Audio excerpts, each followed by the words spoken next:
GM, Karen, how you doing? I am great, and I'm so happy to have this venue today. And this is the first time we're having such a big audience. That's right.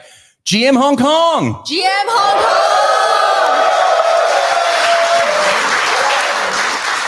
I wish you see what I see right now.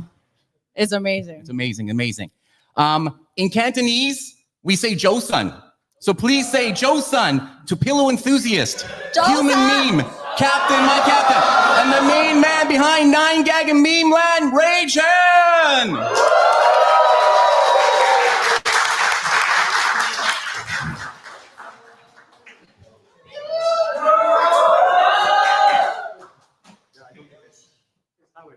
Oh.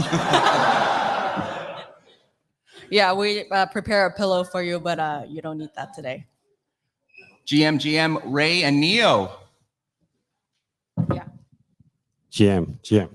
Neo, what's your name? How are you? How are you? How are you? Okay, bye-bye.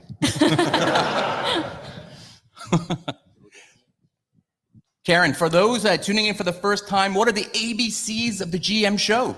Well, the ABC is Asia focused, builder friendly, and cool vibes only. So today it's definitely cool vibes because we have a full house audience and an all-star lineup. That's right. So we are now the biggest Web3 show in Asia, streaming weekly, helping to bring Asia to the world and the world to Asia.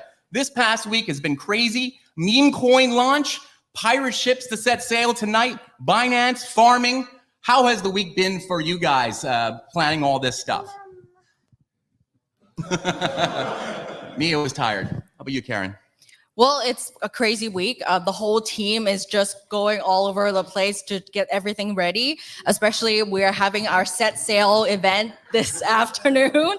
And we will be enjoying the harbor, looking at the night view. And basically, I think the most important thing is to have our holders together as a team and meeting everybody in real life. That's amazing. And are there some special guests showing up tonight on the boat? Well, I don't know if Neo's going to be there, but Hopefully. we are bringing the pain to the boat. We're basically bringing Harold, Hide the Pain Harold, to the boat, and he will also join our event tomorrow night at the party. And yeah, it will be amazing. You can take pictures with him. He's a very friendly guy. Awesome, awesome. Okay, before we begin, let's just hear a quick word from our chairman. What is discussed on the GM show is not investment advice. We may or may not have ownership interests in the projects we are talking about, but this is not investment advice in any way, shape or form. And this is not Sir David Attenborough. All right, who wants to say GM to our first guest today on the GM show live? Everybody? Everybody does, right? GM. All right, let's bring up our first guest. He is the chairman of Animoca Brands, one of Hong Kong's unicorns, now valued at almost $6 billion US, and is the mastermind behind ApeCoin, and he's definitely involved in getting ApeFest to Hong Kong, not to mention getting the Hong Kong finance ministers to wear Bored Apes and CryptoPunks merchandise designed by Vivian Tam. He's also a member of the Hong Kong government's Web3 task force and is the champion for true digital property rights, all the way from Cyberport in Pak Fu Lam. Please welcome Yat Siu.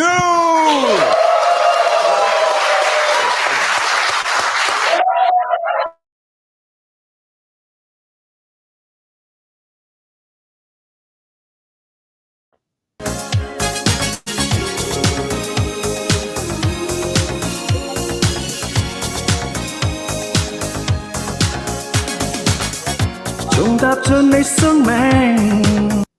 We've all been friends for a long time. You organized the first NFT conference in Hong Kong, Nifty, Right. That wasn't actually me who organized that. You organized it. Okay. And you also brought the CryptoKitties team to Hong Kong, right? And brought all the NFTs from Vancouver to Asia. The first question to ask you, first of all, is what have you learned about building in Web3 after all these years? Wow, that's a big question. So first, I mean, the CryptoKitties adventure was amazing because when it launched in November of 2017, when we saw that, for us, it was just like the natural. We just thought that was going to be the future of digital ownership. And in January, we basically brought the team over and launched it basically in the region.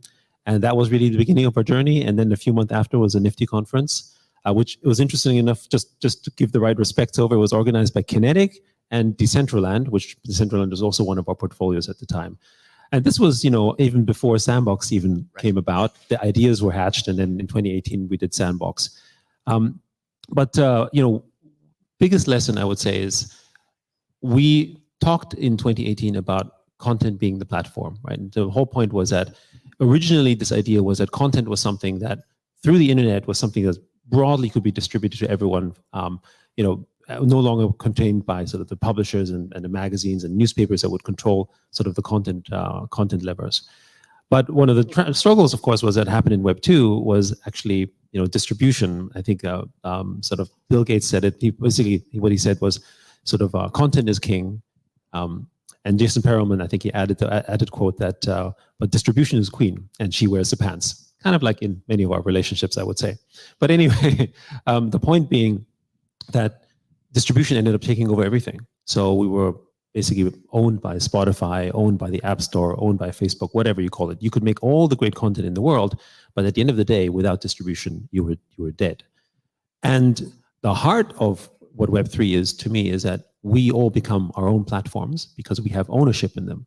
And so at the root of that is community, meaning all of you here are now members of basically, whether it's Memeland or Mocha or Bored Apes, it doesn't really matter. You're all now holders and stakeholders in this. You are the root of everything, and you are actually you are your own platforms. So even if it is your engagement that gives power to Memeland or gives power to Mochaverse, but you're not limited to one or two collections. You yourself could actually, by holding 5 or 6 or 7 or 8 different collections, you yourself become an influencer, a platform. And what happens is that in Web3, people come to you because you have stuff, not you have to go somewhere to get stuff. That's the other sort of powerful shift that's changing as well. So, I mean, it's a cliche when people say it's community, but it really is about community. Yeah, it's amazing. So there's two big news came out last couple of weeks here for Animoca. You raised $20 million for the Mocaverse, which is your own NFT project, and also Neom also invested quite a bit of money. You're doing a partnership with Neom. You talk a little bit about those two kind of milestones, because this is a very bear market, right? And you're doing all these crazy things right now. Well, I think it's amazing that even though they say it's a bear market, we've been through 2017, 2018. That was a bear market. Or, if this is, sort of a winter, then that was an ice age. So certainly we don't feel it's quite as bad. And I think it also demonstrates that when there's high quality and good projects, I think we see with Memeland as well, for instance, you will get support. You will get investors. It's actually not that different from any other industry. For Mocha, the vision for Mocha really is, for Animoca, we have now invested in a portfolio of over 450 companies and entities. And also we have our own projects and also subsidiaries. How do we sort of bring them all together and then share that network effect with other people who are not necessarily part of that network directly? And that's the vision of Mocaverse. It started off originally with the NFT collection. We're doing Mocha ID, which is another way to basically create sort of a zero knowledge proof digital identity solution that can basically help sort of, bring more people into Web3. And also provide a platform for others to actually create sort of zero knowledge proof identity solutions for games and so on. Because every time when you launch a game, you have to do KYC, you have to do all that kind of stuff. It's actually easier if you can actually just have one identity layer that can help solve that. And by no means is it meant to be exclusive. And then most recently, just a few days ago, Neom, we announced a partnership with Neom that comes with a $50 million investment, which is basically sort of our proper entryway into the MENA region, which is the Middle East. For most people who might not be aware, Saudi has become very progressive. More importantly, it is probably the second or third largest ARPU market in terms of games. The average population is under sort of 86% of the population is under the age of 35, 36. And they're all mad gamers. And they're all really into sort of, basically virtual goods and virtual assets in that sense. In the sense, they don't really have a way to do that at the moment. So what we're doing there is helping them build out that infrastructure and helping them establish a Web3 sort of roadmap for the kingdom. Yeah, amazing. Okay, so this is a question for both you guys, because Hong Kong, let's talk about Hong Kong a little bit. Yat, you've been in Cyberport, I think, since it started. Did you help build it out there, I think? Well, I mean, in some funny ways, the Cyberport is kind of a mini metaverse, isn't it? Because it's all reclaimed land. Nothing existed there before. Buildings, basically. And I remember when we first so we weren't the first tenant. That was Microsoft. Okay. However, we were the first ones to actually move in because nobody from Microsoft wanted to move there. Right. This was in 2000 and I think it's 2002 or maybe late 2001. I forget. Just during SARS. Right. Those were desperate times. And rent was $8 a square foot, and they couldn't get anyone to go there. And so they, we're a startup, and they're like, but if we give you a $5 million renovation budget, will you move here? I said, sign me up. Wow. So, so we moved in, and I remember the experience because it's kind of startup-like, right? Because there's chaos, things don't work out. There was no food. People complain today about there's no food in Cyberport, but actually come back in time and just see what it was like. There was no food. So we would get lunch boxes delivered. And because there was so many lunch boxes, they wouldn't organize, nobody knew what they were getting. You could order fried rice and you might get noodles, right? So we called it the lunchbox lottery because every time they would deliver lunch boxes to us, you just didn't know what you were getting because it was just too much. This was for every tenant in Cyberport, by the way. Anyway, we've been there since the beginning, moved around. Yeah. Ray, how come you never moved 9GAG to Cyberport? It's too far away. Yeah. I think I remember the time when Cyberport opened. Right? I was at university, right? And that was like 20 years ago almost. Yeah, and then now you're just making me feel old. Yeah, right. and my hallmates, because I live in one of the hostels. It's called Ritchie Hall, and then we actually went to Cyberport. Right, not to check out the tech stuff because there's no tech stuff inside Cyberport. Right, we only go there to watch movies. Right, because there is only one cinema nearby, and I think they have very, very cheap movie tickets because no one went there. Right, and even if you go there, right, after watching the movie, you have nothing to do. Right, so basically you go there, watch movie, and then you go back to like Sek Hong Joy or other places, right, to do other stuff to have food and stuff. Yeah, so that's one thing. And I think when we, after our university, right, we started our company. No, I worked for 3 years, and then we started our companies, right? And at the time, we just work in an apartment of belongs to my parents, right? Every time we went there to work, my parents, they left the house, right? Because there's no garage entrepreneur in Hong Kong, right? Because if you own a garage, you're fucking rich, right? Right? In Hong Kong, it's like a public housing, right? Entrepreneur, right? I mean, it's like 300 square feet, and then all the guys are scrambled into one place. And we have photos taken there. I think right now when we look back, I mean, despite all the ups and downs, we feel like, okay, we've made it. At least but somehow it's like going back to original, because right now we are working from home again, right? So it's like started from home, and then have an office, right? Bigger office, and then right now go back home. Yeah, so the whole thing is quite interesting. Yeah, but I think Cyberport and also, for example, like Science Park in Hong Kong, I think they've been getting better these days, because of Yat, because of other great entrepreneurs, right? It's not because of the organizer. It's more about the people who use it, right? So I think it's getting way better. Yeah. Okay. So yeah, you've been in Hong Kong for so long. You built your Web 1 and Web 2 and Web 3 companies here in Hong Kong. And Ray came and did Web 2 and then now Web 3. Can you guys talk a little bit about to each other, like kind of like why Hong Kong? Why have you stayed here for so long, Yat?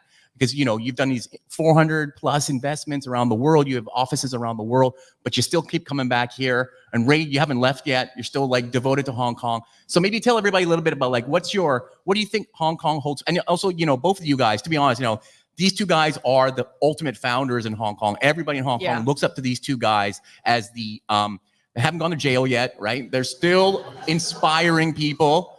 And they're just an amazing and inspirational speakers, and they go around to different places in the world and talk about what's happening in Hong Kong. But, why are you guys still so bullish about Hong Kong?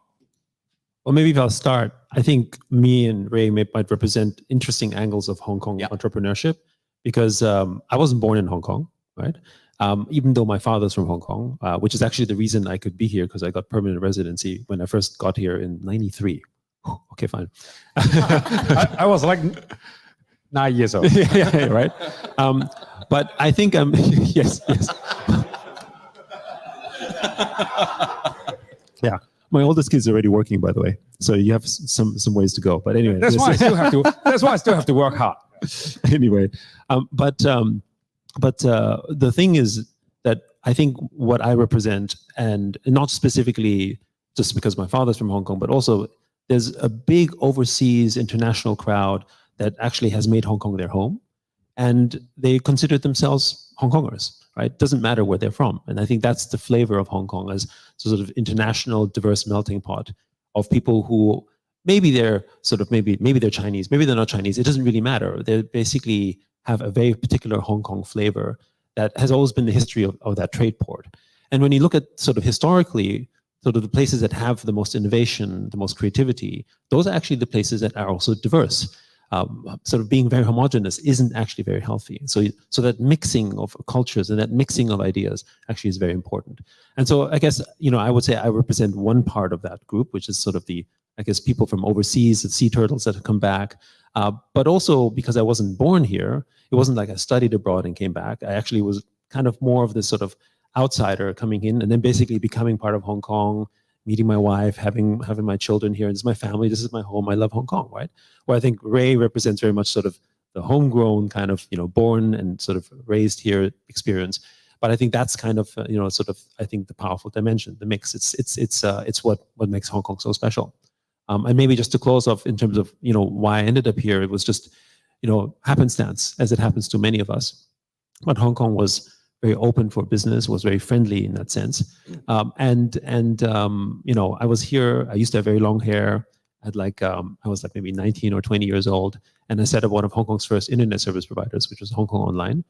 That was tough because nobody knew what internet was. I thought I was selling fridges to Eskimos. It was really that hard. But that lesson actually teaches you how you have to sort of really work in a difficult environment and sort of persevere. And when you talk about Web3 5 years ago, it's kind of the same. Tell them about blockchain and NFTs.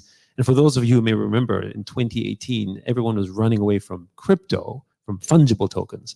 So here we are talking about a non-fungible token that can trade for far less and has less liquid.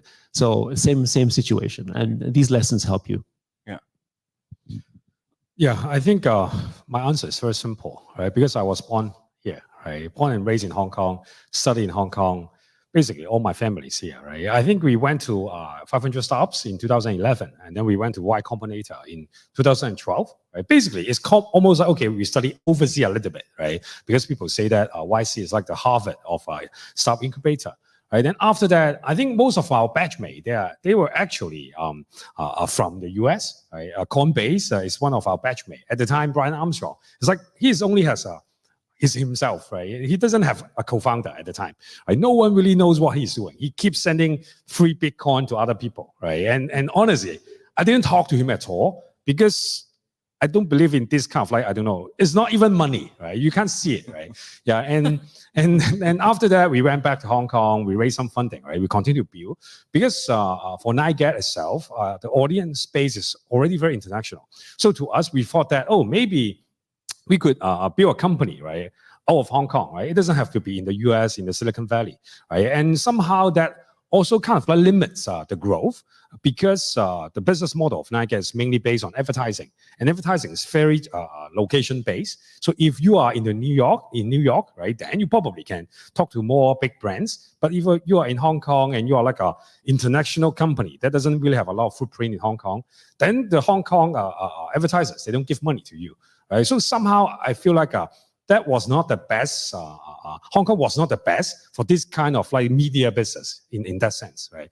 But for Web3, basically there's no boundary, right? Honestly, before today, I don't know where you guys are from, right? I don't know whether you are really a person, right? Yeah. So I think that right now, why people ask me, oh, why I like Hong Kong? First of all, it's like, why don't I like it, right? Of course, there are a lot of different changes and challenges in Hong Kong over the years.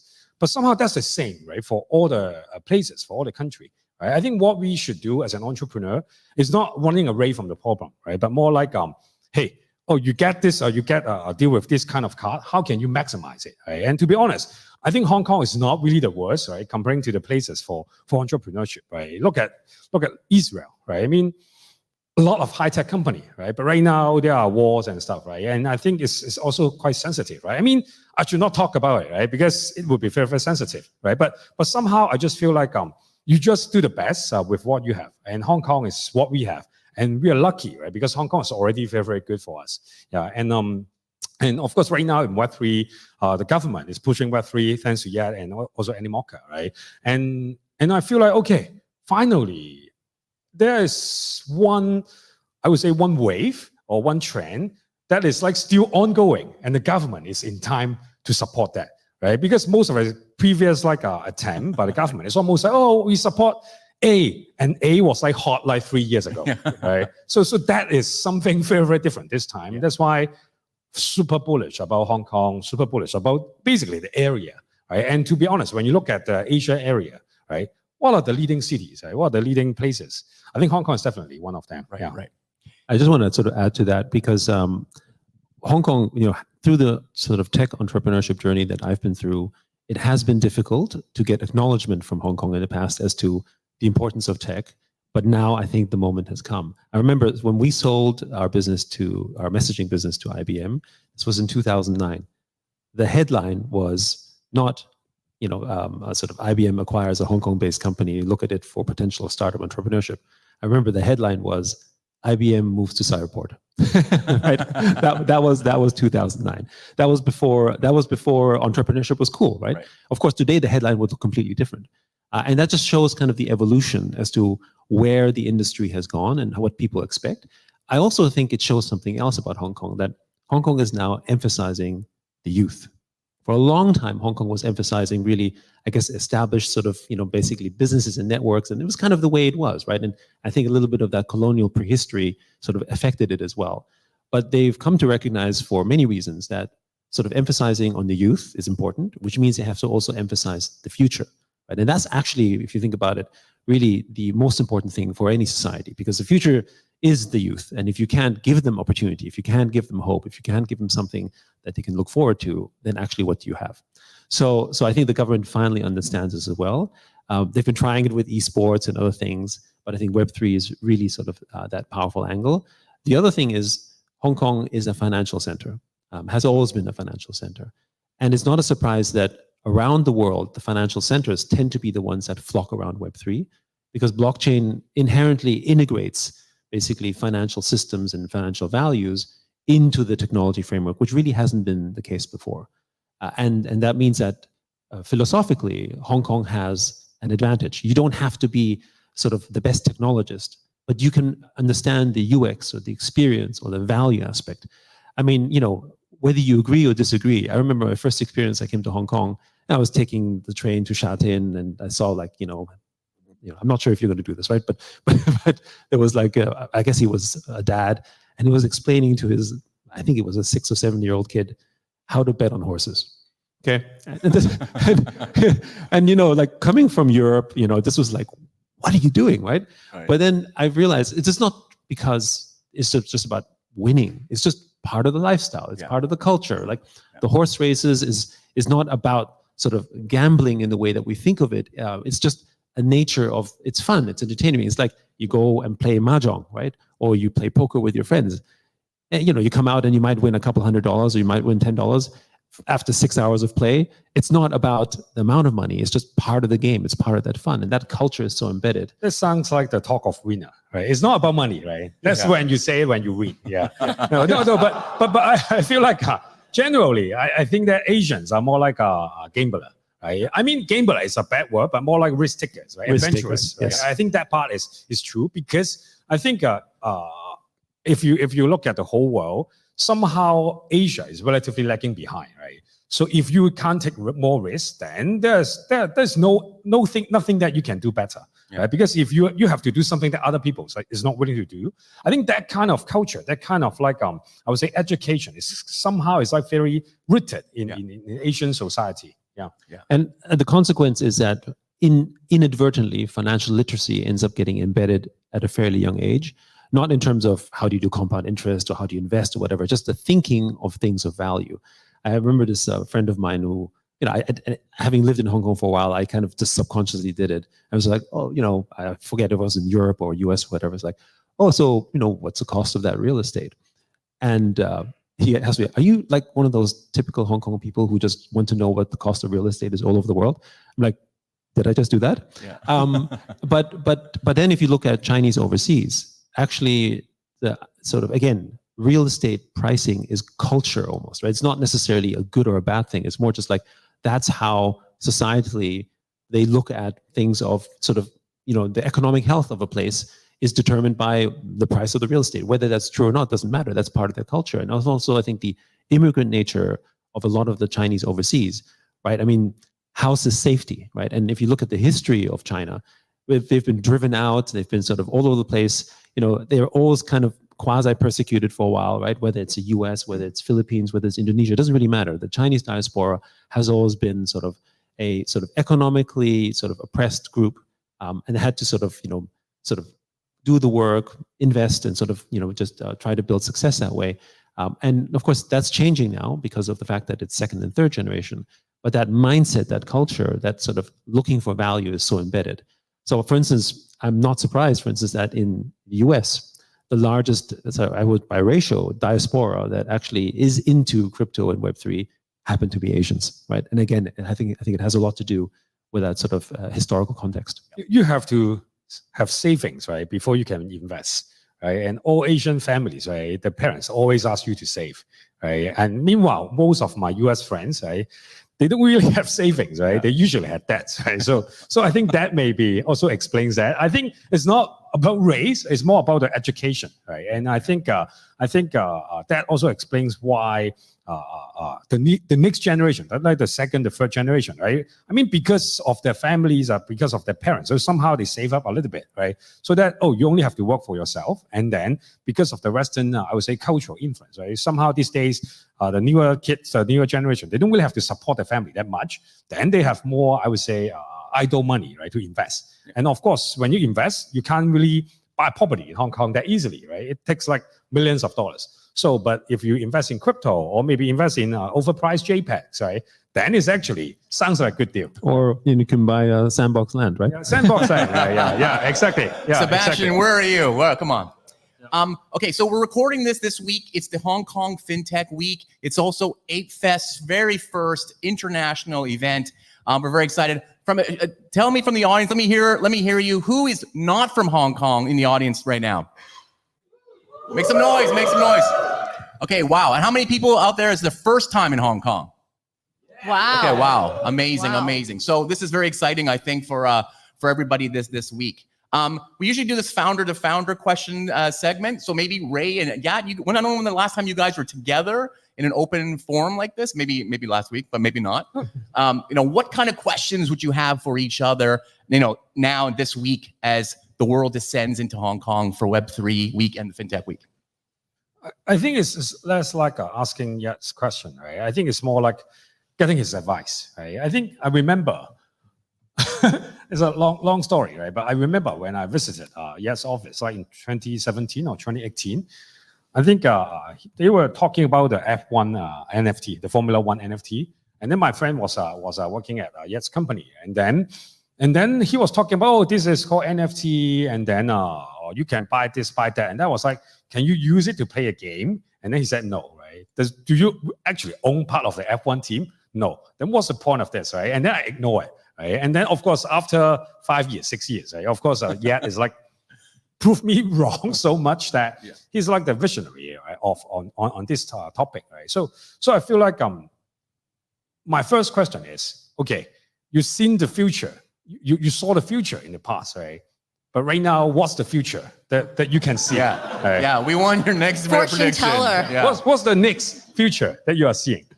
I don't have a crystal ball. But I would say, I think there's two parts.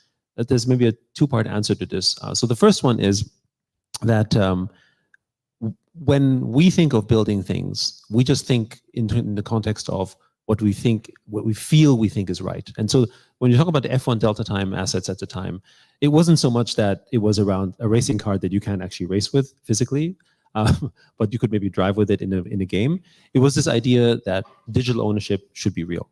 And so if you feel like intrinsically, if there's anything that you have a strong belief system in, it doesn't matter if it's about digital ownership or whether it's about green or whether it's about sustainable stuff, if you have a really strong sort of passion and purpose behind it, then somehow you might will it into existence. And if you think about the greatest and biggest companies that have emerged, it didn't happen because there was a trend that they followed. It was because they made that trend. And it may have taken decades, and it may have taken, maybe it's fortune, but they made it happen through essentially a vision that then they had people follow. Right? And I think the following aspect is the idea. And so this comes to the next part to me, which is sort of, we fell in love with the idea of digital ownership. And then we tried to find all sorts of ways of what that digital ownership would be. Is it virtual land? Is it funny sort of, monkey JPEGs? Is it, meme items? Whatever it is, we were trying to sort of navigate that space because we felt that was the answer. But we had no idea what it would look like in 2017, 2018. It was CryptoKitties. That was it. So we had the spark, but we didn't know whether it was going to be a Bored Ape. We didn't know if it was going to be NBA Top Shot or whether it would land in Sandbox. We had no idea, which also explains why we made over 400 investments, because we had no idea. Right? It's just like, well, it could be this, it could be that. And it's kind of like saying, could you fully predict how the internet was going to develop, back in the 90s? And the answer is no, but you could predict that it was going to be huge, it was going to be important, and that you could play a big role in it by helping shape it because you believed in its vision, for instance. Right? So I think that's probably I guess the quasi answer. And the sort of the famous saying going that I think exact phrasing of it, but it's like when luck meets when luck and preparedness is kind of how you get your opportunity. And that's because you've created yourself all this optionality. You've created all this kind of opportunity. And then when the good fortune happens of that moment, you're ready for it. Because we could all have this moment happen, but if you don't have the infrastructure, if you're not prepared for it, if you don't have people that know anything about it, then it'll just pass you by. And there's so many things that pass us by that you were not ready for. For instance, when social media first emerged on sort of Facebook in the early days, we were so busy with closing our IBM transaction, which, it's IBM, so it took 2 years. From actually signing to actually closing, So we weren't fully concluded until 2011. And during that time, if you remember, Facebook and social media just all emerged. It was all the rage. And so by the time we merged out, we're like, wait a second, that whole phase just went and passed, right? And we're just like, did we just miss a big wave? We did, right? Mobile came, and then we obviously emerged from that phase. But that period, we just couldn't play in it. We weren't ready. Our team had no idea about any about it. But actually, around that time, I guess that's when Ray was building out basically 9gag, and with Y Combinator, and you were ready for that. But I guess one question I have for you is, I think there's a when you look at, for instance, what happened in the space, it's so early, but you ended up seeing sort of an opportunity with your community, with Memeland, and it really just kind of really become one of the most influential collections over a really short period of time. And what do you think was the secret success, sort of what was the secret recipe you felt that was able to bring Memeland from really, I would say, less than a year to this incredible sort of community story? Honestly, I think I shared that with our community before. I have a feeling that, okay, we've been working at NiGet for like 15 years, right? Just waiting for Web3 to come, right? Because NiGet is always about community, right? It's always about, okay, you submit content and then you can vote for it, right? It's not a DAO, right? But you can still vote, right? And then you create content, right, for free, and then you get some recognition. I think that sounds very much like what people do in Web3 today, right? I think the key part that's missing is how can we give back the value, right, to the participants, right?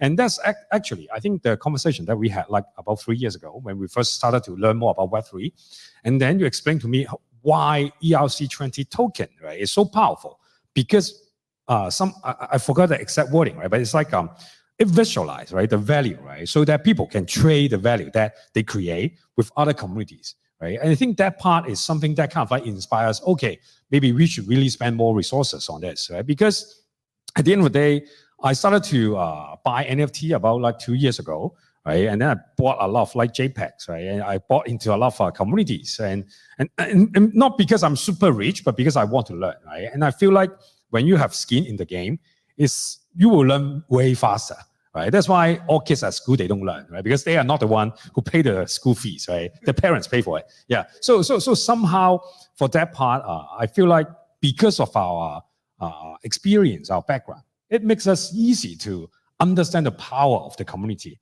And this time, you actually can co-create the value with your community. And I think that part is so powerful. And so I would say it's like inevitable, right? And of course, by launching our project, we fumble a lot, right? I mean, our holders know that, right?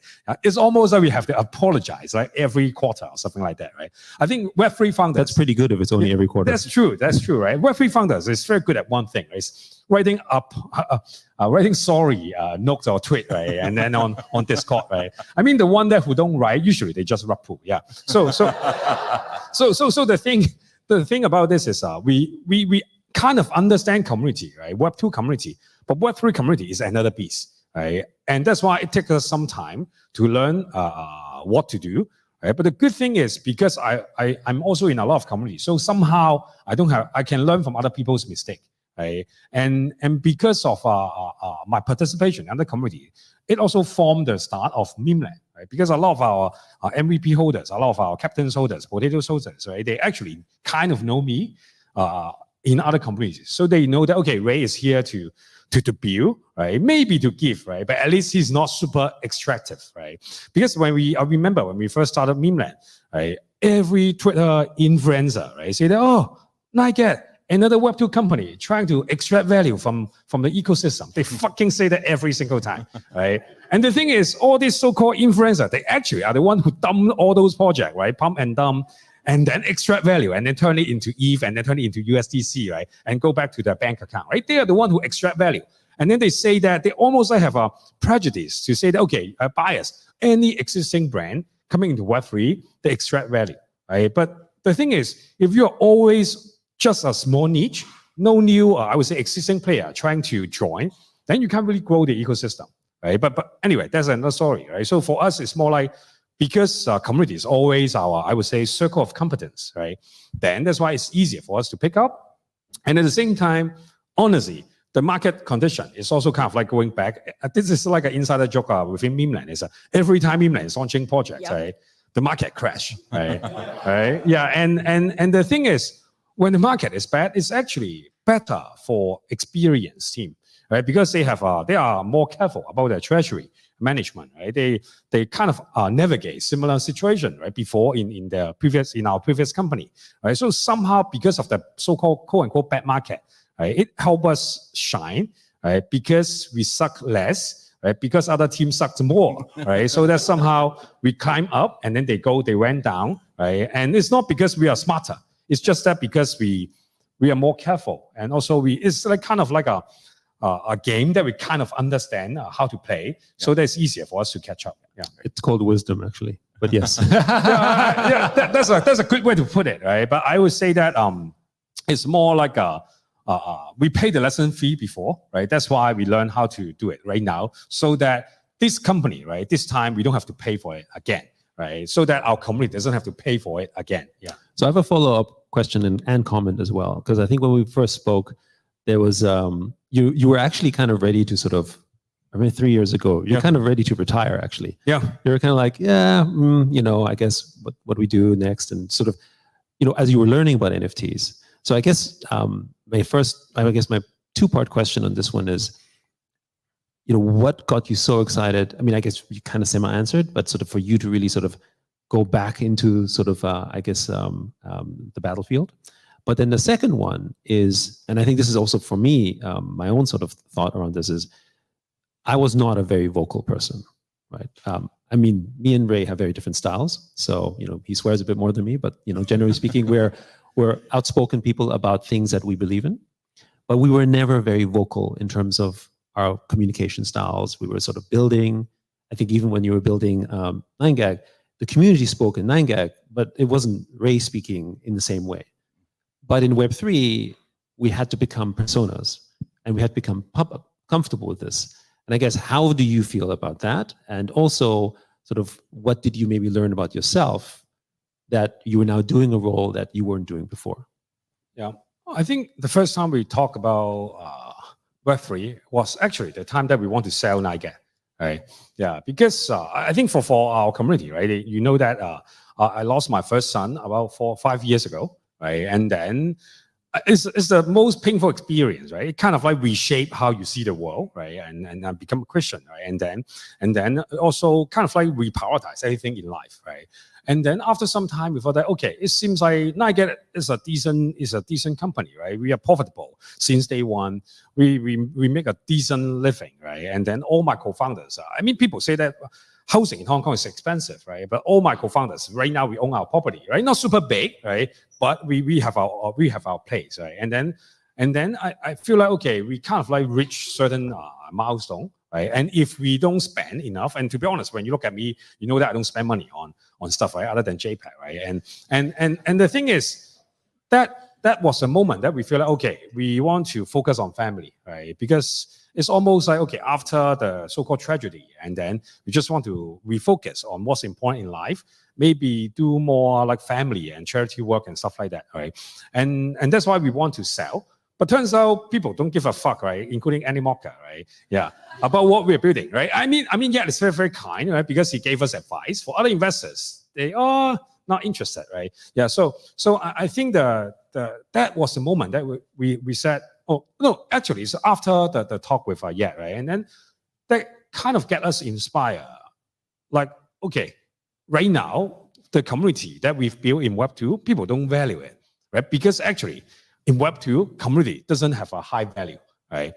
What if we just fuck it, right? And then build it into Web3, and then to tell the world that we don't need advertising, right, on in our product, right? What if we can kind of like shake up or like disrupt the so-called existing social media space, right? Kind of, I would say, riding on the Web3 evils, right? And to kind of like decentralize the value of all those platforms, right? That's why we started Memeland, right? That's why we learned from existing communities and then started to do more, right?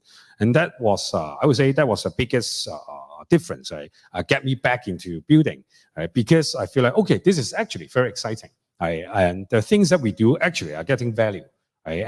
And for the persona stuff, I mean, before Web3, I have Instagram account, I have Twitter account. I can easily get thousands of followers because of that. But I actually don't suck at creating content, right? And to be honest, I'm kind. I don't know you believe it or not, right? But I'm kind of like an introvert per se. I'm quite active online, just like most of you, right? But in real life, I don't really talk. I don't really go out that much, right?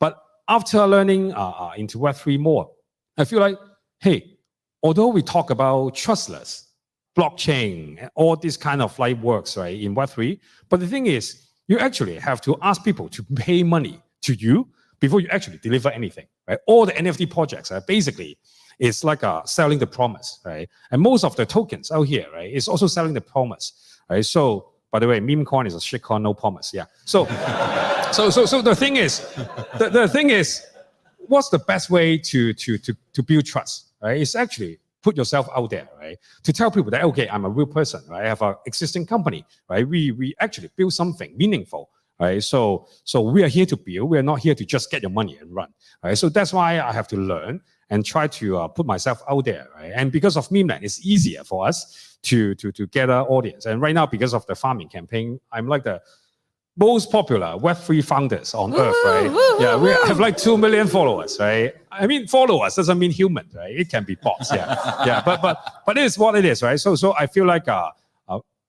as a founder, we do what our community needs us to do, right? So that even though I'm not a super, I would say, socialized, social person on earth, I still try to create content, still try to update Twitter, still try to running like Twitter spaces and stuff like that, yeah. Great. All right, I want to end it there. Thank you, Yat. Thank you for all you do for Hong Kong. Thank you for all you do for Web3. Ladies and gentlemen, Yat Siu.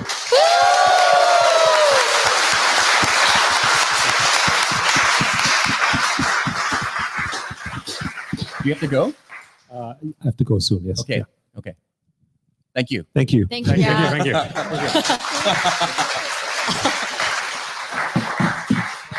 Thank you. Okay, thanks. All right, so we'll bring up our next guest. He is the co-founder. Oh, it's okay. He's the co-founder of the Polygon network, the premier layer 2 carbon neutral blockchain with 200 million unique addresses and 12 billion in NFT sales volume. He's also at the home of the mega popular Matic native token, and he also sits on the board of the Polygon Foundation to research and education of the blockchain. All the way from Dubai, please welcome to the stage and the GM show, Sandeep Nailwal. 難離別你，如畫身影，是常在於着你的種種反應，旁人未會辨明這般最深嘅。 Thanks for coming. Thanks for coming, Sandeep. Thanks for inviting. So, how was the trip? Did you come from Dubai just now? Not right now, but Monday. I came here Monday. Okay, cool. So, if anybody, what are you doing in town? Mostly, like we are looking to expand more in Asia. We are generally very prominently present in US and the Western world. Yep. We are trying to expand more into the Asia, and Hong Kong seems to be the next big thing. Yep. For Web3. So You said you were coming to see me.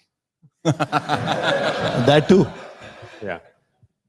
Yeah, I think I'm very happy, right? Sandeep can join us here, right? Because first of all, I think Animoca, right, is an investor of meme coin, right? And also Polygon, right, is also an investor of meme coin, and Sandeep, right, personally also gave us an angel check. Super grateful, right? Because I think ultimately, right, I mean, we restarted NFT, right, Memeland, right? But the thing is, there's a big gap between NFT and fungible token, right? And a lot of investors, they never buy NFT, right? They don't understand NFT, right? So Polygon is one of the few, I would say, blockchain. They are very, very advanced in understanding, okay, consumer, right? Understanding NFT, right? That's why when we started to talk to Sandeep, basically they said yes. I think they are one of the very first investors that agreed to invest in us. Yeah. Amazing. So, Sandeep, you started Polygon in India, but you live in Dubai now. There's a lot of builders in the audience, and a lot of builders listening to us. What's your take? Is it easy to build from Dubai, from the Middle East out? Yat was just on before you, and he was talking about how he thinks that Middle East is going to be a big new place for Web3. But do you find your team is there? Or you do work from India, or because I know you travel everywhere in the world, right? You're speaking at all conferences. You speak at my conference, you're at every conference. I know, talk a little bit about how is it from working from that region to the world in Web3? Yeah, so generally our team composition is mostly in the Western world. Like I think 40% of our people are in US. So especially mostly the business team, the CEO, legal, marketing, everybody is based out of US. And then we have a pretty big research team because we build on the zero knowledge technology, one of the cutting edge technologies, shaping our future world. So a lot of people work from Europe, Spain and Switzerland and Eastern Europe. And then we have a lot of, developers in India also. So Dubai, it's only like, I am based there because it's a slightly better jurisdiction because they have very clear regulatory laws around, crypto companies. So that's why I moved there.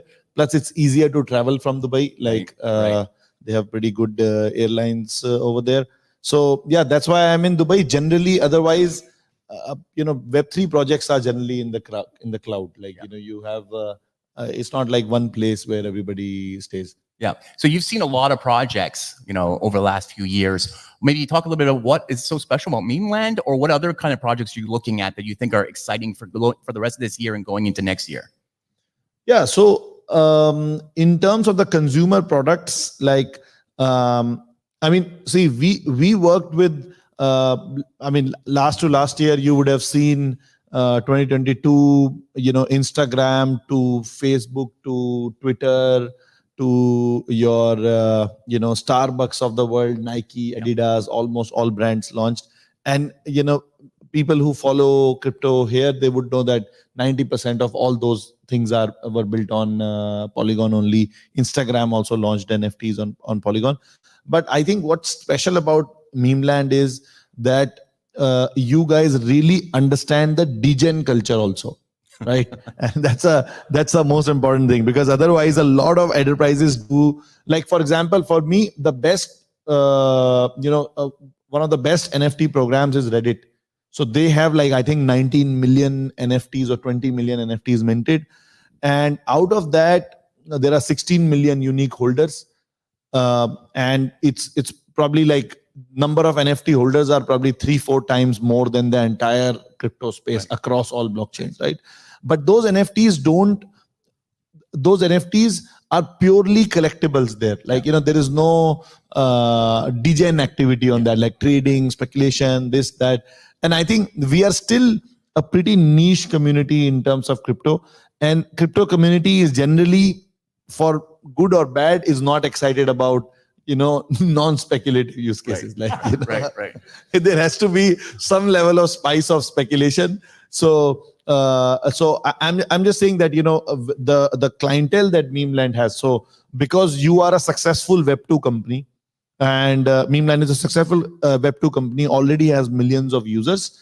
And then on top of that, you have this culture, which is like the generic culture also. Plus on top of that, you understand the degen culture also. So that's why I think, and I, like, from the day one when Ray and Char and team members, we heard about it, we said, like, absolutely yes, like this is the thing we have all been waiting for, right? So a company which has multi-million user base but understands the degen culture. So they do it proper Web3 way. Yeah. Don't do the, like, if you go to the traditional world, they will say we are not Web3, we are Web 2.5. Yeah. Right? We don't we don't really need that. We need some firm like 9gag and do it like in a proper Web3 way. Plus, like, I had heard about Ray a lot, and as a leader, like, when he was saying that, that people believe that they are not going to extract too much value and unilaterally, I think a lot of people who know Ray, they believe that, right? We finally believe that, we have a leader in the space, in the web, in the NFT space, who's actually trying to build a proper community, proper culture, and not be too exploitative about it. And I think that's why, like, this is very special for me, and I'm very excited to see where it goes. Great. Ray, do you have any questions for Sandeep that you'd like to ask in public? No, I think yeah, first of all, thanks for the kind words. Right, I feel like I mean across all the top blockchains, right? I think Polygon is probably the one that is most integrated in the consumer products, right? I mean, Sandeep mentioned the Disney, Starbucks, Nike, right?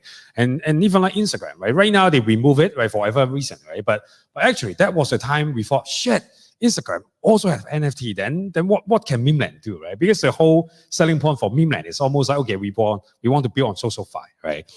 And right now, somehow, I mean, it sucks for Polygon, right? But it's good for Memeland in a way that okay, we are like probably the biggest like Web2 company, right? That actually embracing Web3, right? And of course, we are not yet using Polygon, but somehow I think that part is good for us. Because we always, at the beginning, right, we are always afraid that, hey, when Facebook and Instagram, or maybe even TikTok or Snapchat, right, when they also embrace Web3, they have such a huge user base. They have so many creators. What can we do better than they do, right?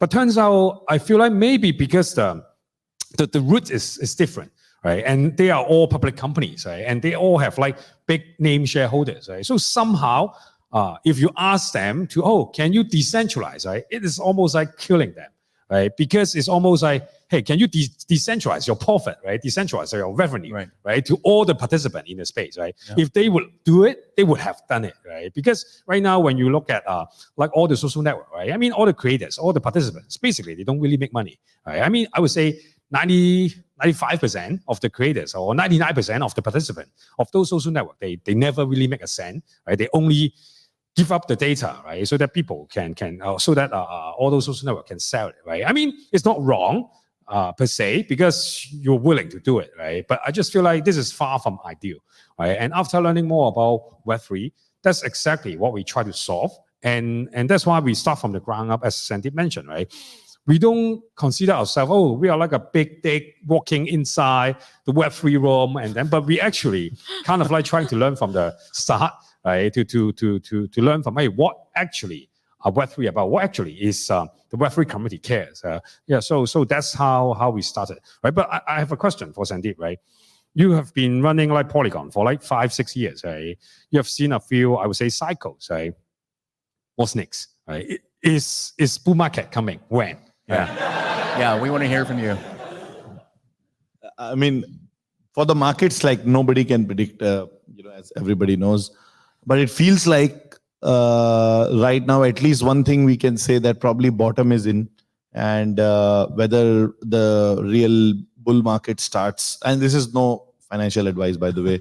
Like I have lost more money than many other people, and people would think that I know where the market is going. Nobody knows where market is going. Oh, you invest in Memeland, definitely. You don't know the market.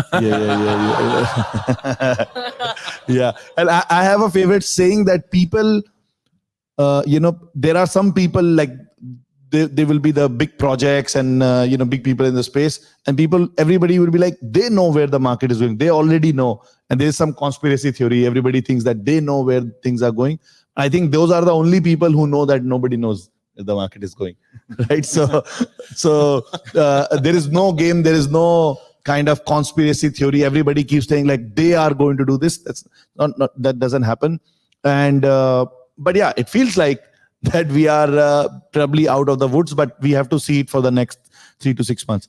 But for crypto, I think zero knowledge technology has disrupted the industry. Industry doesn't get it yet, like how it has disrupted. Like what you were saying, Ray, just now, that decentralization, right? Like previously, as an industry, we have always been fixated on decentralization, which has been a very important goal. But the decentralization was always a means to achieve 3 things. I always say trustlessness, self-custody, and censorship resistance. And now with zero knowledge technology and these layer 2s, you can achieve trustlessness, self-custody, and little bit of censorship resistance, not like immediate censorship resistance, without decentralization. You understand? Like, this is a fundamental paradigm shift that's going to happen with the Web3. And this will now pave way for a large number of enterprises to come in. Because now Previously, either they had to launch on Ethereum or some Polygon POS or whatever, like some public chain where they don't know who are the validators and they are always concerned about regulatory stuff and all that. But now they can spin up their own chain. It's like nothing but a server which is sending ZK proof to Ethereum.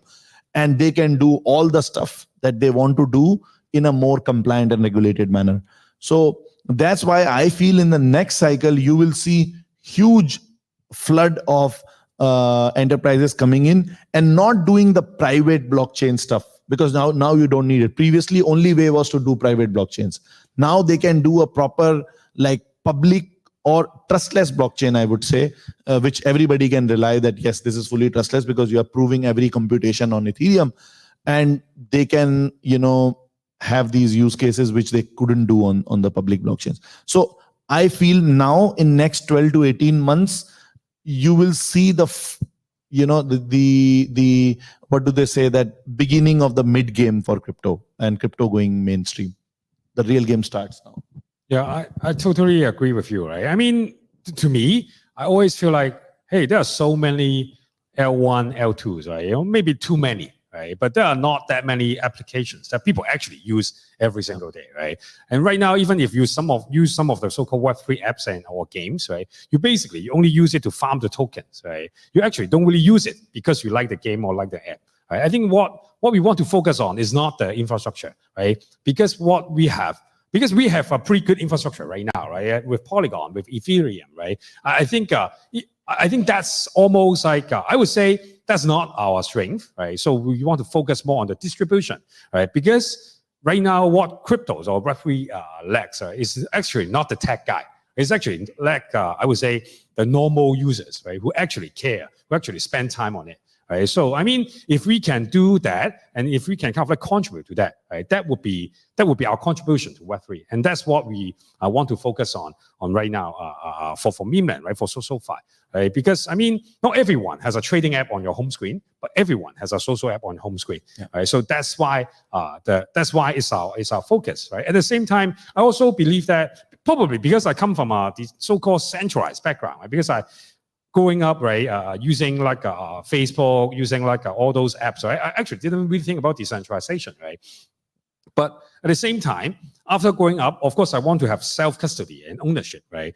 And that's the moment that I feel like, okay, but if it is like truly decentralized, maybe it doesn't work, right? Yeah. It doesn't work for most people because, I mean, even when we talk to our team, right, our team is kind of like working at a tech company, right? It's really hard for them to understand, hey, what is a private key? Right? Oh, you have to actually own your wallet, right? And then and you use MetaMask. Amanda is here, but MetaMask, right? I mean, it's still very user friendly, right? Comparing to any banking apps, right? So I think those are the big barrier if it is like super decentralized, right? But what if decentralization is like a means, right? Then okay, we are more decentralized than all the existing big platform. Then I think it's a good start. Right? It's almost like right now you can't really leave the house. Right, you are like a in-house home arrest, right?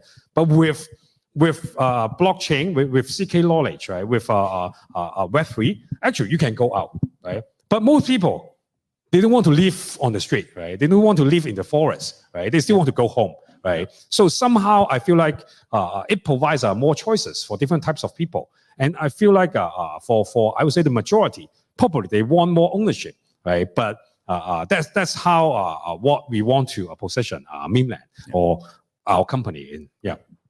Also, you said that what comes next. I think not probably in the next cycle, but maybe after that cycle, like 3 to 5 years. I think like in crypto, we still like the infrastructure provider. Like all the conferences you go, it's the infrastructure providers who are doing these conferences, and they invite the app builders on their conferences. Like, see, this is one of the few occasions where you are building an app and you invited an infrastructure guy to speak over there. And I think this should happen more and more. This is the shift or the inflection point that is happening. And in next 2 to 3 years, I think you guys who are building applications, those need to be like multi-billion-dollar app, companies, big cultures, big customer, these things. And then, we infrastructure providers should fade in the background slowly. Like, it's right now you use mobile phone, you talk about Apple iPhone 15, 16, all that. You don't talk about like British Telecom who runs these, cellular towers and all that. And blockchain, like infrastructure builders are like that only. They will all fade away once. If crypto really succeeds, we should really fade away. And if in 3 years, guys, like even 3 years or 5 years, we are still sitting again and we are talking about Polygon or Ethereum or whatever, then we failed as an industry. Yeah. Like, we need to be talking about apps more and users more. Amazing. Sandeep, are you going to come to the yacht tonight? I think yes. People told me, my team is scheduling something. Yes, simple answer is yes. Answer is yes. Okay, great. Ladies and gentlemen, Sandeep. Thank you, everyone. Thank you, everyone. Thank you. All right. Thanks, right. Sandeep. Okay. All right, so we're going to bring on our next panel. First, I'd like to introduce Amanda. She's the...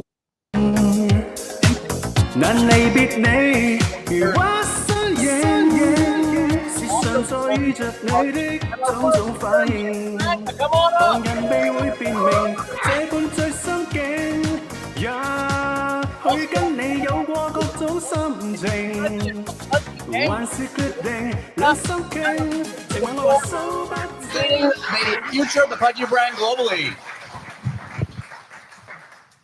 Welcome, GM guys. first. Where's the mic? Is there another mic? Okay. First of all, okay, Lorenzo first, because you're first, and I see you first. This is your first visit to Hong Kong. What do you think so far? This is my first visit to Hong Kong and Asia. I'm Wow. only been here for about 24 hours and feel super blessed to be here and soaking up the culture as well as, integrating with a new community. Great. And Amanda, you've been here before. What's your take coming back? I love it. We're so excited. We have been growing a lot in APAC at Serotonin, and we're actually going to be opening our APAC office and headquarters here in Hong Kong. And I'm going to be spending a lot more time here in the new year. So excited to be back. All right, great. So why are you in Hong Kong, Lorenzo? Besides being Ape Fest and FinTech Week, is there anything specific here? We saw Luca at Singapore a couple of weeks ago at Token 2049. Now you're here. Are you guys moving to Hong Kong? Are you moving to Asia in a big way? What's going on? I'm in Hong Kong because I've heard so much about it from, the many members on my team. We have an amazing, Asia community team. We have, obviously, Luca came, our head of marketing also came twice actually earlier this year. And I had to experience it for myself. And with only in 24 hours, I'm really understanding why it's a hub for Web3, why it's so special. People are so friendly. The way people work is really how Web3 works. Everyone is a builder. Everyone wants to see things succeed. And they're willing to reach out and help you do that, right? And so in such a small community, which is Web3, we are still very niche and small. That's really important. It's how Pudgy Penguins grew. And the more people we can integrate with other communities, the better it is. Awesome. Amanda, you were in Singapore. We had a great time during Token Ride. It was a blast there, but you decided on opening an office here in Hong Kong. What made that decision come to fruition? Yeah, there are a couple of different factors. One is the government here is so incredibly supportive, and they've been great partners, and they're really working hard to make Hong Kong a hub for Web3. They're incredible projects that we're really excited to work with that are local here to Hong Kong. That we're super excited about at Serotonin. And then this goes for a bunch of the Asian markets. We find that people are more excited to adopt new technologies. It's almost like there's a higher metabolism for trying out new things. And that goes for the markets with a bunch of developers in them. It goes for markets with end users in them. People can actually rack up user numbers here. And so we're seeing a lot of our Western clients and projects that need to grow that want to work with us to start getting distribution in these markets as well. So it's both. It's both Eastern originated companies working with them to go global and also taking Western companies and helping them get high quality users and developers here. And Hong Kong is such a great geographic locus to access a lot of the markets that are super developer friendly, and there's incredible government support here and great projects. And you guys both love dim sum. Have you had dim sum yet? Not here. Okay, we'll make sure we get you guys. I would love to go if you have got a spot. Okay, that's great. Okay, so Serotonin does a lot of PR marketing. Pudgy Penguins is a brand. Can you guys talk a little bit about what makes a great Web3 brand now in 2023, moving into 2024? I think it's people who are focused on that distribution, like you had mentioned, and understanding that the community is where you start with that. our community is the reason we're here. It's the reason we sold out Amazon. It's the reason we're in Walmart. And it's really the fire that kind of has ignited our brand. For a Penguin brand to be in Walmart after only 1 year is totally unheard of and a little ridiculous, but super exciting. And the only reason we've done that is because of the power of everyone in this room coming out to support our brand. And you need to be able to use the community as that initial spark. And so if you're able to galvanize that audience, if you're able to push them in the right direction and give them the tools to be able to build your brand and help you distribute your content, the better off you'll be. So people who are thinking about distribution, I think, are the ones who are going to win going into 2024. Not only physical distribution, obviously we're on the toy side of things, but also digital distribution because the cost is so low. One of the best things that we've done, I think, has been our GIFs. Coming on a little more than 10 billion views at this point, our Instagram content. It's easy things people can share, right? Like we're in the IP business. The best thesis for us is that everyone in the world knows what a Pudgy Penguin is, right? And so if we can give people easy tools to share that around, that makes our life a lot easier on the marketing side. Right. Be Amanda. I think the magic comes out of the intersection of incentive alignment and distribution.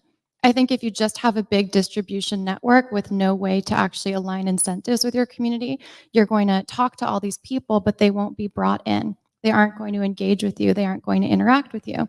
But if you've built this really complex incentive alignment system, but don't have any access to distribution, then there's no way to actually solve the 0 to 1 problem of plugging people into your brilliantly designed incentive system. And so it's a match of those two things. And that's what we work on at Serotonin. The dustbin of history is lined with excellent technologies that weren't properly marketed and never got access to distribution. And right now, like what Sandeep was saying, we hear so much about infrastructure. We hear about layer 1 blockchains. We hear about layer 2. And that's because those have already proven their financial value prop to VCs. And so VCs are investing in those technologies because in the past, things like Ethereum have worked, things like Polygon have worked. What hasn't worked yet are applications, but that remains to be proven. And once there are applications that really work, that really succeed, the way that some of the projects around me right now, the way, Memeland and Pudgy's are succeeding, then we're going to have a new story. And we're going to have investors coming in and investing at that application layer and looking, okay, who can build a great incentive system and who can actually plug people into that incentive system with distribution. And that's going to set off the new flywheel of growth. I think a lot of it is going to be SocialFi. And I think a lot of it is going to come from Asia. MessengerFi, SocialFi, people already have the primitives in mind for how that's going to work if they've touched something like WeChat or something like payments is integrated into something like a messenger. People are already used to the integration of value into social. And so there's this existing mindset here of adopting something like that. Yeah. Ray? Yeah, I think when Amanda say out loud, it sounds very trustable. Yeah, because if I just read online, right? Hey, what's a brand, right, in Web3? It sounds like as long as you launch an NFT collection, right, you can call yourself a brand, right? But actually, no one gives a fuck about your NFT, and then they're all in your OpenSea hidden folder, right? If you still use OpenSea, right? So I think when Amanda puts it out loud, I think it makes a lot of sense. I think a brand is something that is like more than just utility, right? It's something that people trust. Because of your brand, right? And then I think that's like, I don't know whether it's the result or whether it's the reason, right? But somehow they go hand in hand. I've been working in social media for like 15 years, right? So I think there are only two things that is like very scarce in online, right? Number one is trust. Number two is attention, right? I think a good brand, basically, they have both, right? Then that's what a good brand is. Right? And I feel like what Amanda just mentioned, and also what Lorenzo has mentioned, is I think it makes a lot of sense, right? Because in Web3, in marketing, right, people always say that word of mouth is the most powerful. And when we look at all the Web3 communities, basically it's like purely word of mouth, right? Because other than that, no one really care about Web3, right? So I think that's how we see why it's like powerful. Right? But at the same time, and I think that I want to echo with is that I believe that in tech there are like two AIs that is important. Number one is artificial intelligence, right? I mean, all the people and all the Twitter influencers suddenly become like AI expert, right? And then they become like Mid-Journey expert. But anyway, that's another story, right? But another important AI is aligned interest, right? Aligned incentive. And that's what Web3 is all about, right? How can we decentralize, right? And also give value back to every participant in the ecosystem. And I think that part is something that makes a Web3 brand, why it's like a Web3 brand, but not just like a Web2 brand. Yeah. I think that's actually a really interesting point around the fact that, a brand is something that can hold the attention. I think, somebody once told me in Web3 that a blue chip is one that can lose the attention and bring it back in the snap of a finger. I hate to use that term blue chip, but it's really the way to build the brand. I think though a lot of times in Web3, we're running promotions, right? So like, even if you look at Pudgy's marketing and things, right? Like it's about acting that community for the spark to get this reaction, right? And then you're feeding that into the products, and then you're hoping that right goes outside of your current audience. What would be really amazing is when we kind of move away from promotional things and particular activations into kind of like longer standing, real brand mechanics and marketing that actually goes to a different audience. That's how I think we'll know at Pudgy whether or not we've kind of completed our thesis. What I think is so interesting there is getting into the act of co-creating with your community. And the idea that all of the promotion doesn't have to come from you. All of the good ideas don't have to come from you. In some of the Ethereum early days, what we did wasn't come up with all the ideas, organize every single meetup. What we did was look around at what the community was doing by itself and see our role as marketers, as facilitators, figuring out where there were sparks and blowing oxygen on those sparks so those could become fires. So that doesn't mean organizing every meetup yourself. It means organizing the organizers and giving them the tools they need to run their own meetups. And so if the first step is designing a great incentive-aligned system, and the second step is getting the distribution to start plugging people into that system, the third step is almost decentralizing away from that core team and toward the community and having them participate in the co-creation of the project's growth. I just want to make it a little freestyle here. So, Lorenzo and Amanda, do you have any questions for Ray now that you're here? Because you just came to Hong Kong. You must have some questions about what the scene's like that only Ray could answer. Yeah, I'd love to know, like, is there any way for me to understand the essence of Hong Kong and Web3 in only a week? And if so, like, how can I do that? How can I immerse myself best? Yeah. That's a tough question.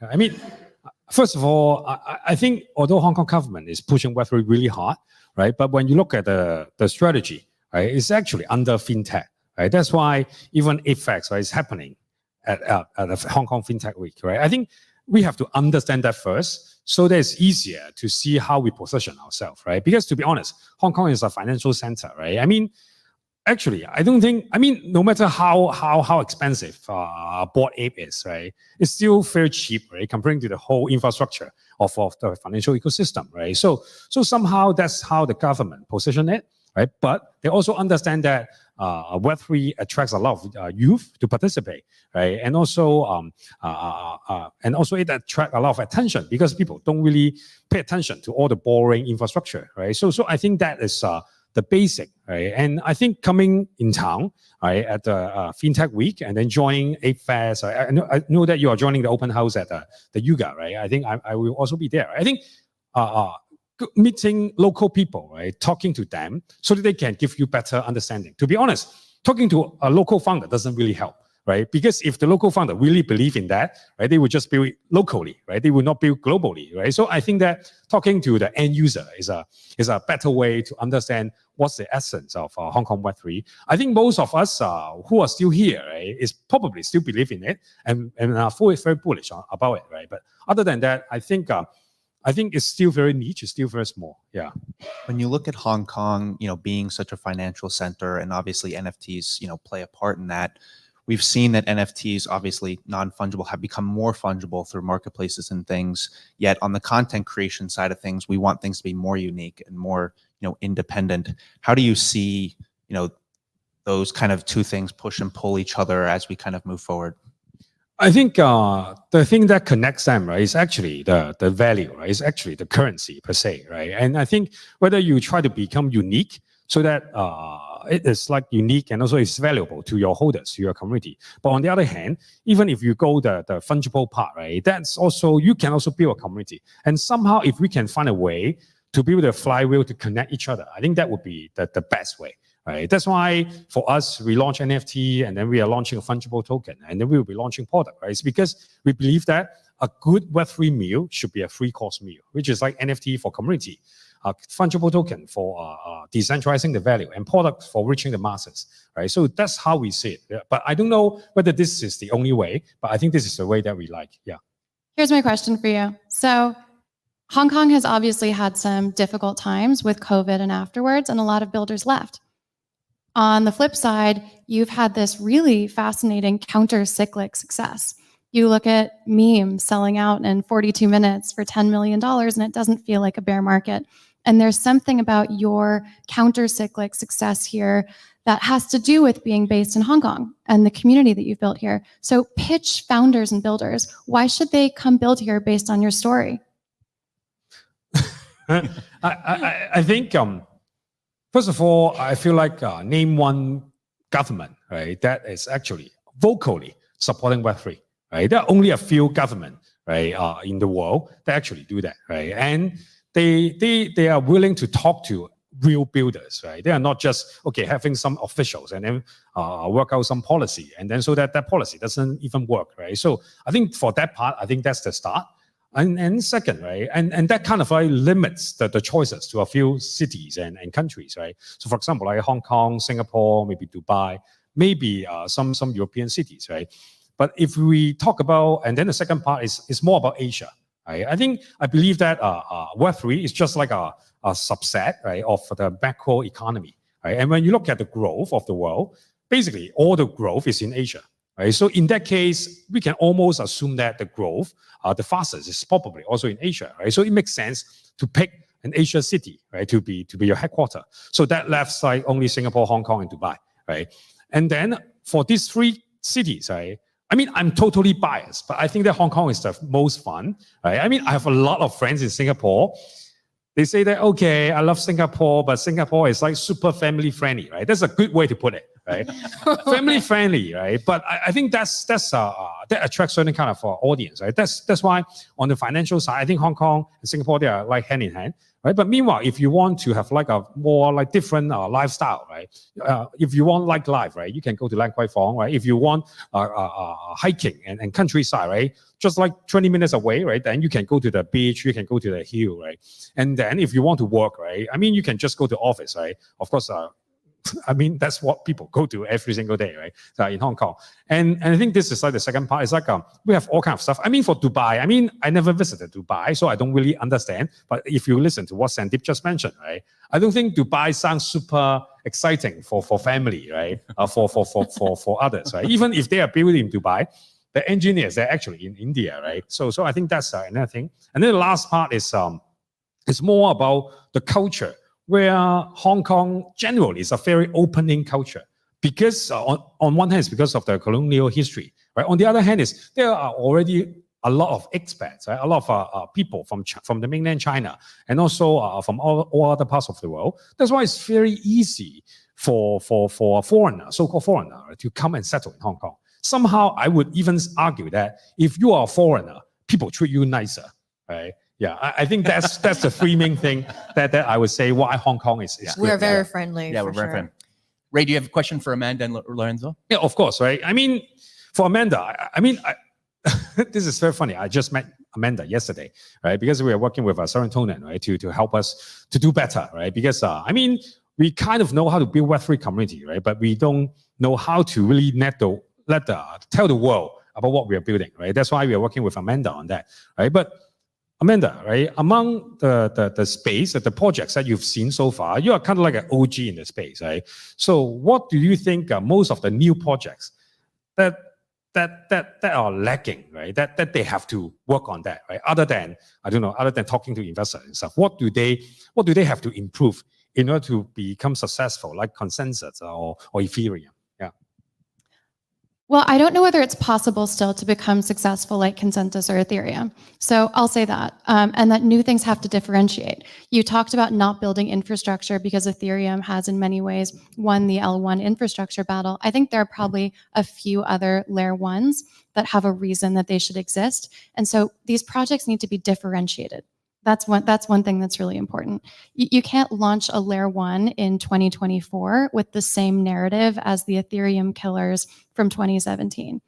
You also can't launch a wallet in 2024 with the same narrative that MetaMask had in 2015. And there are already winners in a lot of these categories. And so I'd recommend that a lot of projects go ahead and build where there isn't already a defined winner. And that brings us to applications, it brings us to end users, it brings us to distribution. A lot of these projects don't know how to do it. They don't know how to reach end users. They don't know how to tell their story. They don't know how to bring people into their incentive system. But in order to even do that, you have to be differentiated to begin with. And I think we're going to need a few really big successes at the application level in order to convince investors that applications really matter, not just infrastructure. Got it. Thank you. Then the next question is for Lorenzo, right? Does Pudgy Penguin has a height requirement when you will find your founding team? Because you and You're all Luca, you are both very tall. I mean, jokes aside, right? I think what I want to learn more is, Pudgy Penguin, right, launched the toys, right? It's become like the talk of the town, right, of Web3, even like outside of Web3, right? I mean, do you really believe that toys would be the way to reach the masses for Pudgy? I actually think that it's going to come through our Instagram content that we're looking to kind of remap and overhaul coming into the new year as well. We want to tell a really great story, right? Like, we're in the IP business. That's the business we're in. We're not in social fi or anything like that. And so for us, it's how can we create a story that people resonate with? How can we create a story that people want to be a part of? And we want to give them different ways that they can be a part of that story. And so there's a bunch of different mediums. You know, the content on Instagram will be mainly how people consume it, right? But then in terms of distribution, you've got the gifts, you've got the toys.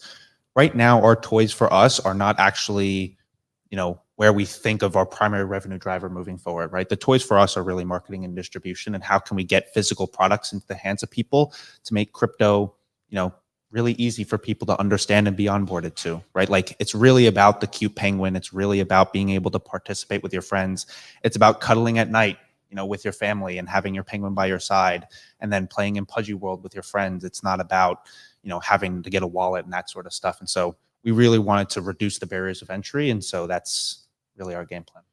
A follow-up question, right? I mean, I understand building the IP, right? But I think that's what a lot of NFT projects, right? That's what they say as well, right? I think the question is that they haven't solved is, okay, even if the IP is great, how does it benefit the original owners, right? The early supporters, right?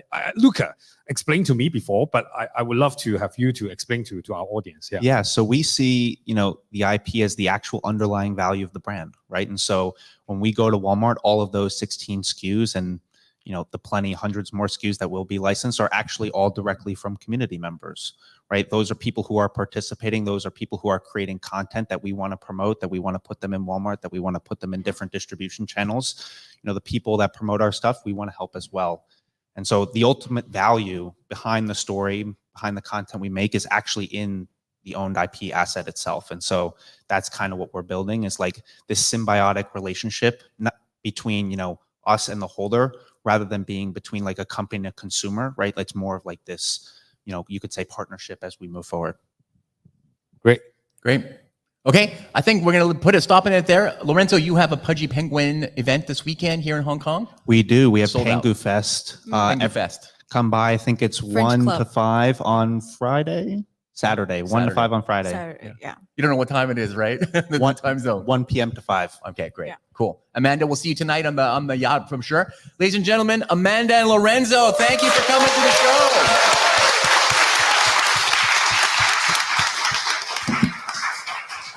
All right, Ray, come on closer to the to us. Okay. That's a lot of show for a live show, right? Yeah, I mean that's we are flexing, right? How connected we are, right? We bring all the big shot here, right? Yeah. And I think to be honest, I think I'm so grateful and happy, right, to have like Amanda, Lorenzo, Yat, and Sandeep, right, to join us, right? Because I think that's the whole thing about why we started like GM show, right? I mean, it's not. Honestly, it's not about Memeland, right? Of course, we talk about Memeland, right? But it's not about Memeland. Right? It's about Web3. It's about building. Right? It's about our ABC, right? So I think that this is a proof how we kind of like connect the Web3 and give a voice to all the builders, right? Who are still building. Yeah. Okay, so we asked the community who are coming to the show or watching online for some questions for you, Ray, directly. So it's kind of like some fun questions, kind of rapid fire. First question is, if you compare Memeland as a dish of dim sum, what would it be? There are some bizarre questions. There's some very right there. bizarre questions on here, but let's start with that one. That'll warm you up. So everybody knows what to order when they go out later.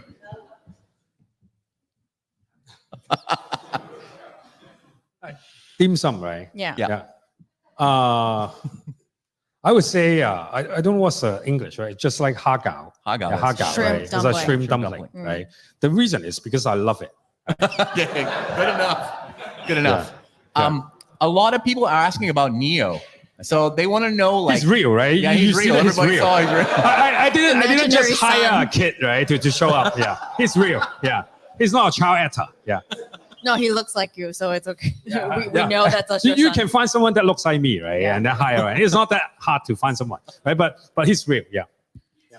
So a lot of the questions, there are a few questions, but they're mostly around how do you teach, Neo to be ready for Web3? How do you juggle work and life balance with Neo and Memeland? Like these kind of questions. So maybe you want to talk a little bit about that. I share the photos, right, of him pulling a rug, right? Yeah. So that's the ready. start, right? Get ready to rug pull, right? Yeah. So that's number one. Yeah, that's a joke, right? Man, don't just clip this and then share it out. Oh, right? I'm sure. And I think It's happening. I think to be honest, I think the upbringing of a kid is always about the family. It's always about the school. It's always about the friends, right? I think it's important to lead by example, right? That's why for me, if your parents are working in Web3, and of course you will talk about it, right? Because you will talk about work with your family, and that's something that I believe that he may know more than his peer, right? Of course, right now he's like 17 months old, right? What Web3, right? He cannot even say free, right? not to say Web3, right? So somehow I think that's too early to say, right? But I believe that by continuing to work hard at our own project, right? At our own community, and then make it great so that when he grows up, he is proud of it, right? I think that would give him the best, I would say, way into Web3. Okay. Yeah, I mean, people say that he's the real CEO. Yeah. I think somehow that's not wrong, right? I would say that he's my biggest shareholder, Yeah. right? Big He boss. literally has Right. my share, right? Yeah. If you know what I mean, right? So I think that's the part that what I want to do. Yeah. I know. Okay. What's the funniest interaction with a Memeland holder that you have that you can remember that you're willing to share publicly? I think I let me put it this way, like online and offline, right? Yeah. For online, there's an MVP. I don't know whether he's here. Yeah, he's a holder that I met at Gutter Cat Gang, right? The whole story. I mean, some of the MVP also knows that when I first joined Gutter Cat Gang, I think people track my wallet, right? So somehow, Ray, that so-called I guess CEO guy bought a cat, right?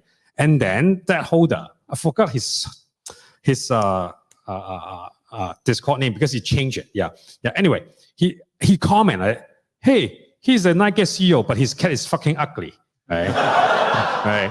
And then and I think he should become a kingpin. Right. He should get a better cat, right, and become a kingpin. Kingpin means you have to have like 5 better cat at the time. Yeah. And then I immediately bought 5, and then bought 1 with a gold tag. Gold tag is like the golden cat with a tattoo. And then he kind of like shut him up.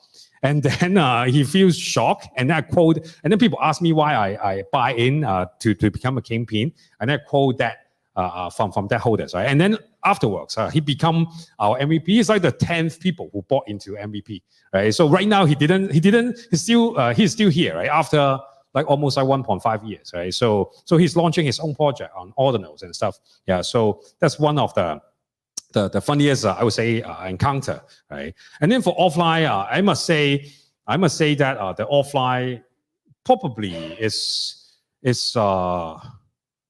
probably meeting Cha, right? Our team member, right? Yeah, I think because until we really meet, right? Yeah, I actually don't know who he is, right? But we gave him a job, right? And then and he's not a bot. And he's not a bot, right? And then he's like everywhere, right? And then he's like not super young, right? Because in Web3 he's not super young, right? He's like quite young, right?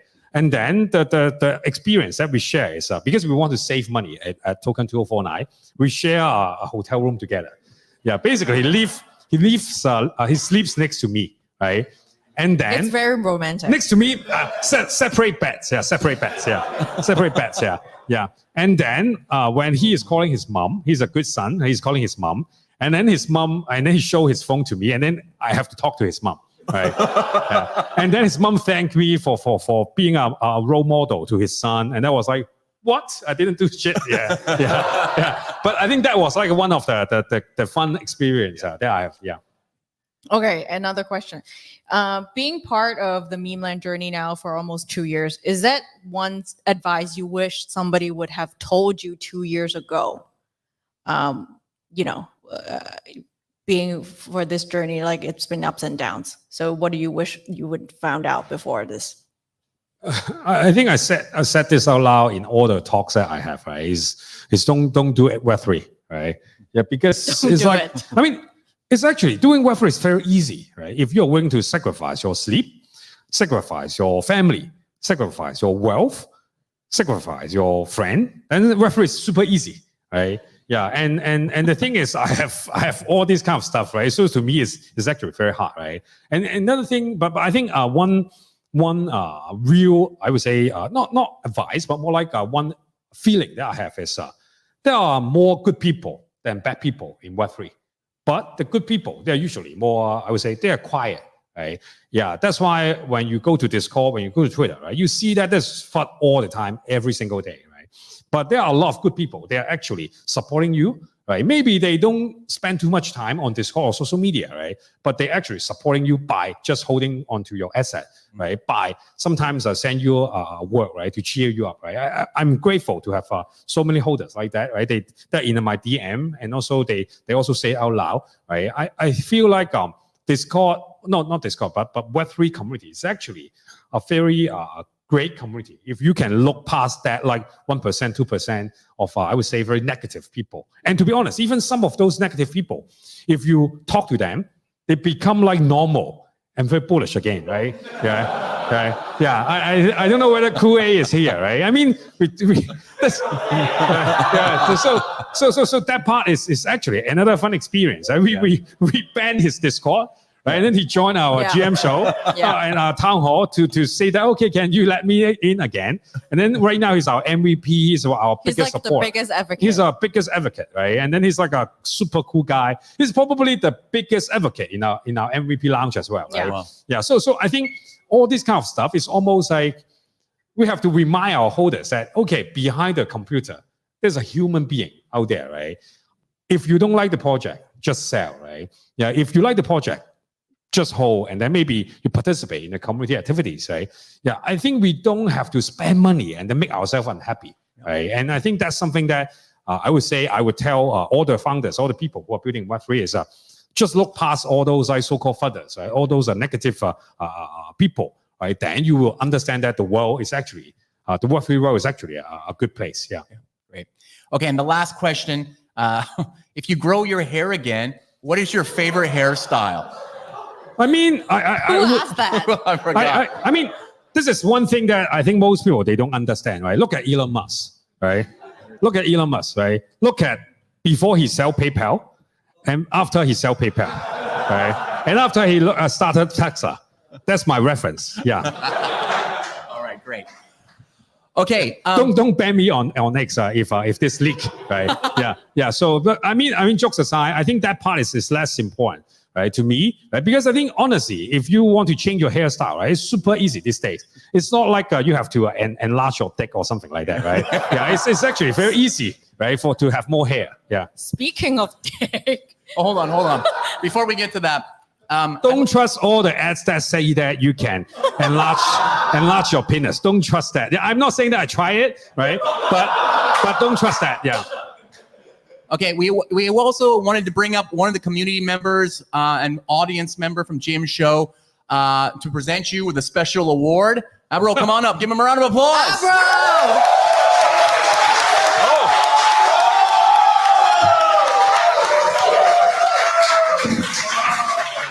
This is for you, sir. That's the real deal. Use the mic. Use the mic. Real. Guys, use the mic. Oh, sorry. This is super cool. So this is the first Better than physical Oscar. Yeah. MVP trophy for Mr. Ray Chan, handmade Yeah. and carried Yeah. Wow. from Yeah. New York Thank you. to Thank you, you. sir. Thank you. Thank you. Do I have to thank my mom or Yeah, thank my thank your family? mom, and yeah. stuff like that? Yeah. But this is actually really, really cool. Yeah. So this is for you. Founders don't get the credit that they deserve, and Web3 is all about community. Everything that you set up here has been very well said. And the Web3, the community needs to show more support for founders like you. And so this was something that I made on behalf of the Memeland community for you, to support you. And ultimately, we have one for Char as well. And we wanted to be here to represent Memeland, Memecoin, and everybody is just so proud of what you've done for us. And as a community, I think we should all be proud. So Thank you. Yeah, I almost want to cry, right? But no. I think that I actually took all the credit, right? Because people always say that, okay, I built Memeland, right? I think You're the front man. our team actually didn't have enough credit, right? So they are not here, most of them, because they are still working hard on the meme coin and stuff, right? Because we still have to deploy the smart contract and do the airdrop and stuff like that, right? So I think that our team is actually the one who didn't get enough credit, right? So I want to say publicly on cameras to say that, hey, Kelvin, Tony, and all the other team members, right? Thank you for all your hard work, right? Just make sure that there's no bug in the smart contract, right? Yeah, no bug in the smart contract, right? Yeah, so I think our team is actually the one who deserves all the credit. Yeah, I don't think they. Yeah, for me, I'm just here to talk bullshit all the time. Yeah. Amazing. When I say meme, you say coin. Meme? Coin! Meme? Coin! Meme? Coin! Thank you, everybody! Thank you. Oh, wait. And one last thing. We have a great. To stay. I'm 100% Web3 is here to stay. If not, I will cut my dick off, right? I think this is definitely here to stay.